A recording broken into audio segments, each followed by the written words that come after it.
পাপড়ি কিভাবে বানালে মাস জুড়ে সংরক্ষণ করতে পারবেন দেখে নিন। 1 কাপ ময়দা, তার সঙ্গে হাফ কাপ সুজি, 2 চামচ তেল আর স্বাদ মতন নুন আর একটু জোয়ান দিয়ে ভালো করে মেখে নিলাম।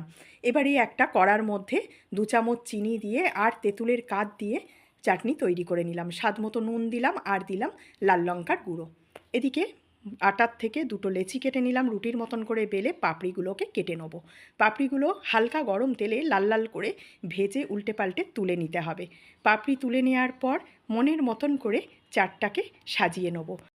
আলু, পেঁয়াজ, শসা, টমেটো, ভাজা মশলা, টক দই, চাটনি সব কিছু দিয়ে সাজিয়ে নিতে হবে। পুরো ভিডিও সঠিক পরিমাপ সহ দেখতে চাইলে প্লিজ আমার চ্যানেলে চলে যান।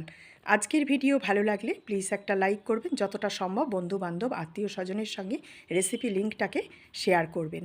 আজ এ পর্যন্তই, আবার দেখা হবে এরকমই কোনো নতুন রেসিপি নিয়ে নেক্সট এপিসোডে।